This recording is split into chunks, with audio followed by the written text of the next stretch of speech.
Nah, sekarang kita berpindah ke tantangan regulasi dalam mengawasi inovasi vintage.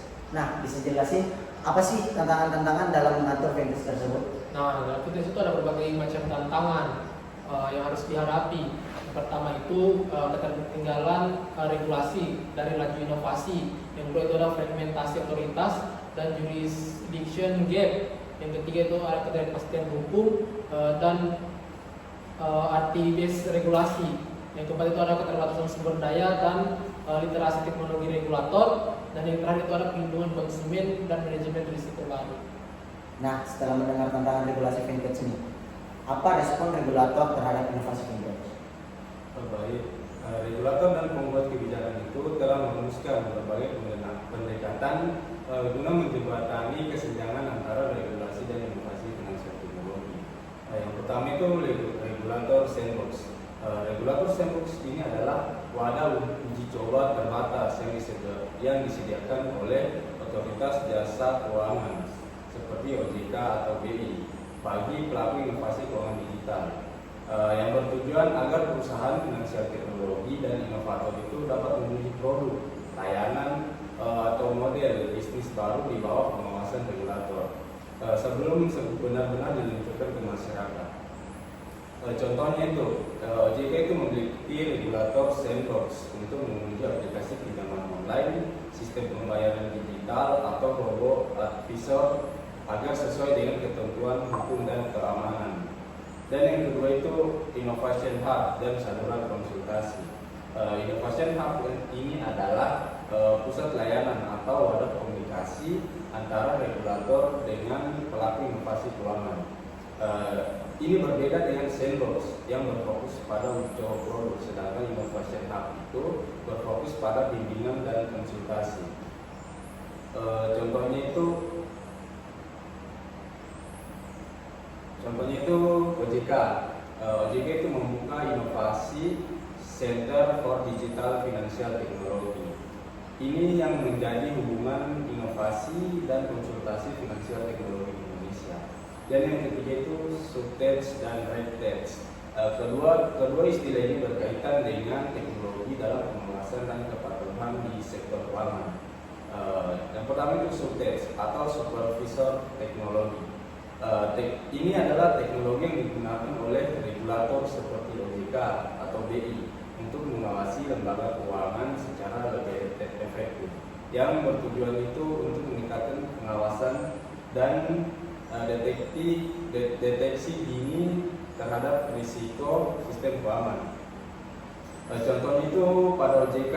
OJK itu menggunakan subtext berbasis di data untuk memantau aktivitas finansial teknologi dan mendeteksi potensi pelanggaran yang lebih cepat.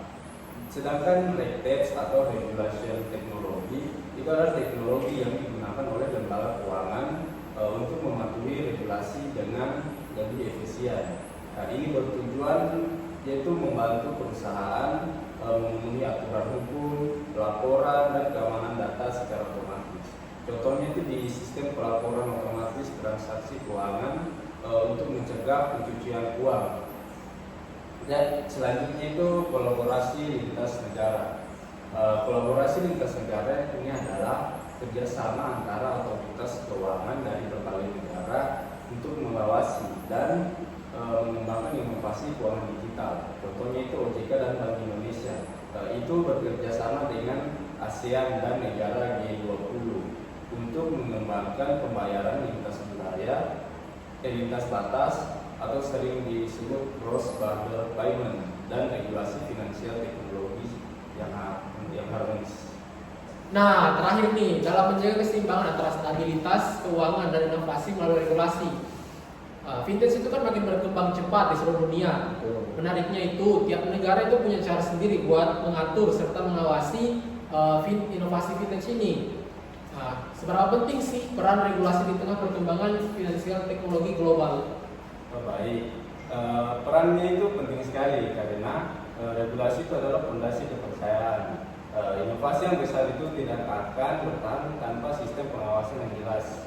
Menariknya, tiap negara itu menyesuaikan gaya regulasinya dengan karakter ekonominya sendiri.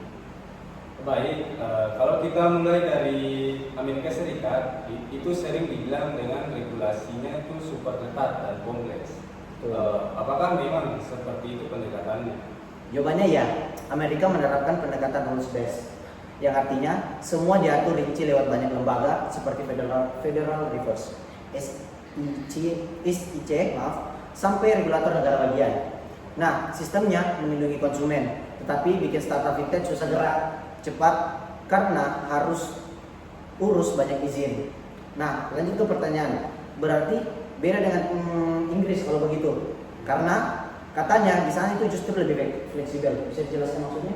Nah betul, Inggris itu pakai pendekatan principle based regulation.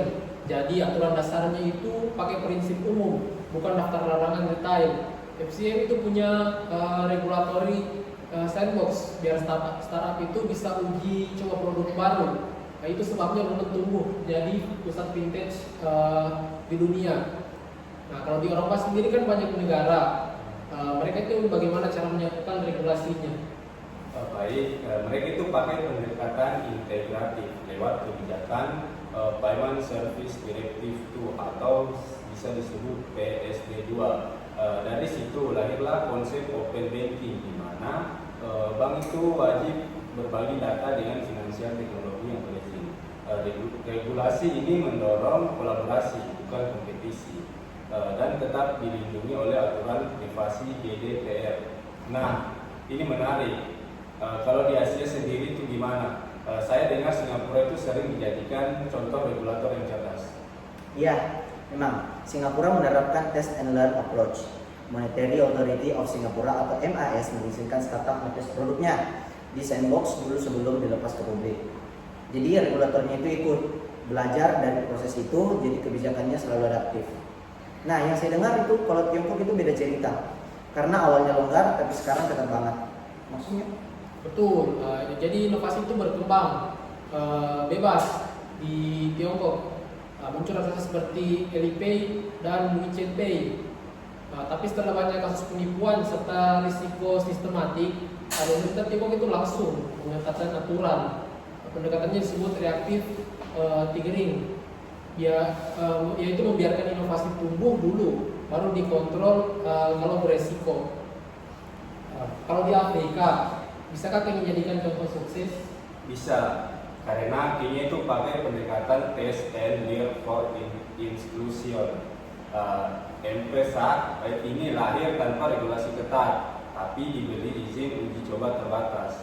Setelah terbukti aman dan inklusif, baru aturan formal itu disusun. Hasilnya itu inklusif keuangan naik drastis.